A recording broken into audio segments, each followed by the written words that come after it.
જય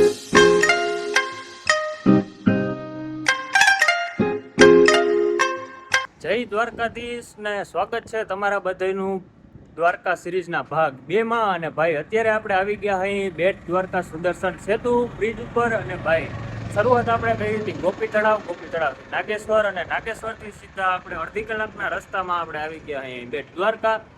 અને ભાઈ અહીંનો નજારો જોવાની કંઈક મજા જ અલગ છે ભાઈ। હું અહીંયા કોઈ દિવસ આવ્યો નથી, પહેલી વખત આવ્યો હોઉં, પણ જ્યાંથી બ્રિજ દેખાતું હતું ને ત્યાંથી આમ આટલો બધો ઉત્સાહ જાગતો હતો કે ભાઈ જલ્દી ત્યાં પૂકી જાય ને તો એકવાર ત્યાંનો નજારો આપણે જોવા મળી જાય। તો ભાઈ વિડીયોમાં કન્ટિન્યુ બન્યા રહેજો। અહીંનો આ વિડીયો છે આપણો ખૂબ ફૂલ ઇન્ટરેસ્ટિંગ રહેવાનો છે, તો કન્ટિન્યુ બન્યા રહેજો।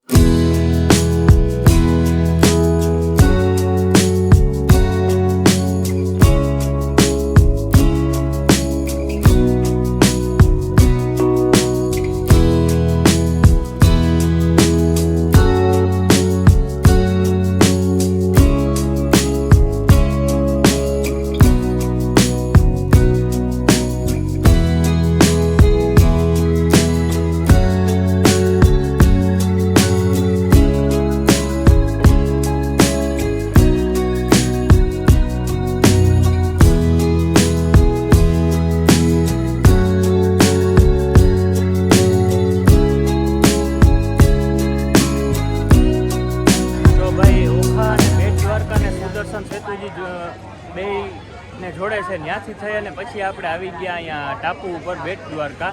અને ભાઈ આ જગ્યા છે એ શ્રી કૃષ્ણ ભગવાન છે એના પરિવાર સાથે અહીંયા રહેતા એવું માનવામાં આવે છે। તો ત્યાં અટાણે આપણે આવી ગયા અને ભાઈ મંદિરમાં અંદર લગભગ ફોન અલાઉડ નથી, તો આપણે ત્યાં કંઈ શૂટ નહીં કરી શકીએ, પણ આપણે દર્શન કરતા આવીએ અને પછી મળીએ।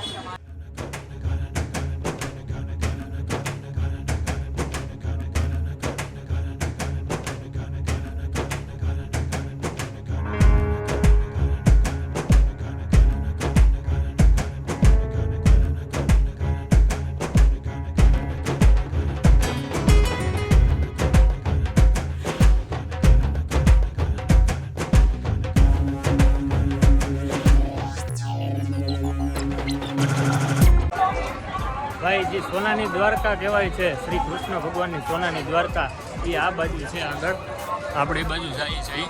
અહીંયા ઉપર બોર્ડ માર્યો છે કે સોનાની દ્વારકા જવા બાજુનો રસ્તો આમ બાજુ છે, આપણે જોઈએ આગળ। ભાઈ અત્યારે આપણે આવી ગયા છે ભગવાન શ્રી કૃષ્ણની જે સોનાની નગરી કહેવાય છે એ મંદિરમાં। અને ભાઈ જો અહીંનો કંઈક આવો નજારો છે સરસ મજાનો। બાકી ભાઈ જો આમ તમે જ્યાં તમારી નજર પડે ને આખું ગોલ્ડન કલરનું છે, એટલે ભગવાન શ્રી કૃષ્ણની આ સોનેરી નગરી છે એ આપણે ત્યાં અત્યારે આવી ગયા ભાઈ।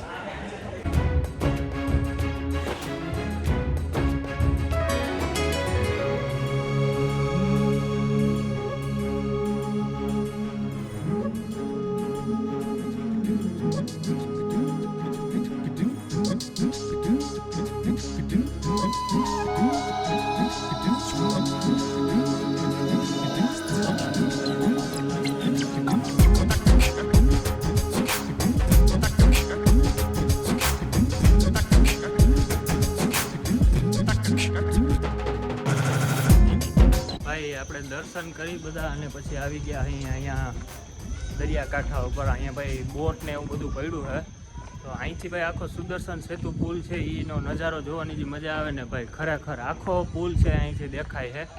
તો આપણે આગળ હજી જઈએ ને તમને આખો પુલ અને અહીંનો નજારો દેખાડો।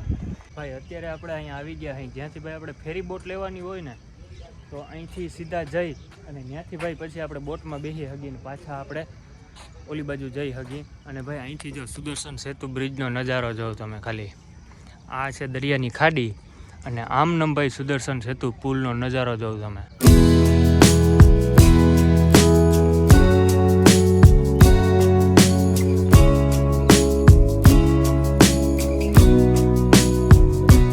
ભાઈ ફેરી બોટમાં જવા માટે અહીંથી પહેલાં ટિકિટ લેવી પડે છે, અને પર પર્સન 300 રૂપિયા ટિકિટ, અને 40 મિનિટ સુધી છે એ આપણે આ બધામાં ફરવા મળે 40 મિનિટ, અને પર પર્સન 300 રૂપિયા। 12 થી 13 જણા એક બોટમાં બેહાડે, એટલે આવું કંઈક છે ભાઈ। અને બાકી જો અહીંથી તમે નજારો, આ બધી છે ભાઈ ફેરી બોટ છે। આ તો બીજી હોડિયું છે, પણ ફેરી બોટની છે આખી અલગ જ છે, એ અત્યારે હજી આમાં ક્યાંય દેખાતી નથી। તો આવું છે ભાઈ અહીંયા કંઈક. ભાઈ હવે આપણે અહીંથી જવાનું છે એક હનુમાનનું મંદિર છે, જ્યાં હનુમાન અને મકરધ્વજ બે પિતા પુત્રનું મંદિર છે એ એક હારે મંદિરમાં છે.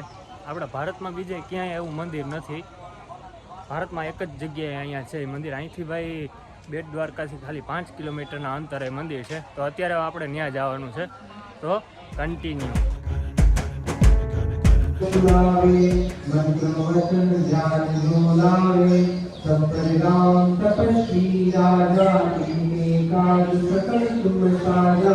ભાઈ આપણે અત્યારે આવી ગયા છીએ બેટ દ્વારકાથી આગળ 5 કિલોમીટર, જ્યાં હનુમાન દાદાનું મંદિર આવ્યું છે, ત્યાં આવ્યા છીએ અત્યારે.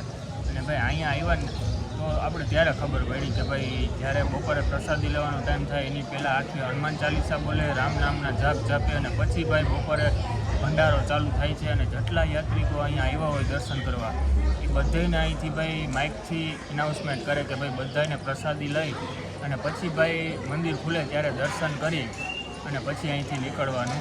એટલે પ્રસાદીની અહીંયા ભાઈ સારી વ્યવસ્થા છે. અને ભાઈ હનુમાન અને એમના પુત્ર મકરધ્વજ મહારાજ છે, આ બંને એક જ મંદિરમાં એની પ્રતિમા છે સ્થિત છે. એવું આપણા ભારતમાં આ એક જ મંદિર છે. એટલે ભાઈ અહીંયા ખાસ કરીને અહીંયા આ જગ્યા ઉપર આવવું એકવાર જરૂરી છે. બેટ દ્વારકાથી ખાલી 5 કિલોમીટરના અંતરે થાય છે.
ભાઈ હનુમાન દાદાના મંદિરે આપણે પ્રસાદી લીધી ને પછી ભાઈ બહાર આવ્યા.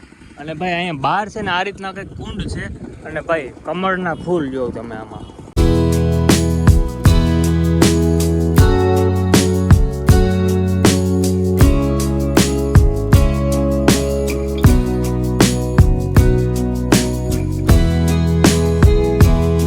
ભાઈ હવે આપણે અત્યારે અહીંથી નીકળવાનું છે પાછું બેટ દ્વારકા બાજુ, ત્યાંથી સુદર્શન સેતુ ઉપર. અને ત્યાં ભાઈ આપણે આવ્યા ત્યારે આપણે ત્યાં જરાય વાર આપણે બેઠા નહોતા.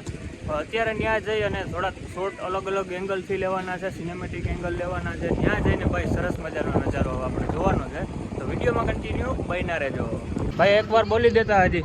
काली काली बहनी थोड़ी थोड़ी छाछ black buffalo very very nice ice smell butter में द्वारका ऑफ यू वर्क ले जा काली बहनी थोड़ी था जय द्वारकाधीश. જય દ્વારકાધીશ. વાહ ભાઈ વાહ, સરસ મજાનું બોલે ને એટલે મજા આવી જાય. ને આપણે ભાઈ એક ગ્લાસ લઈ લીધો હોય છાશનો, એટલે છાશ પી નાખી. અને ભાઈ આવું કંઈક છે અહીંનું વાતાવરણ સરસ મજાનું.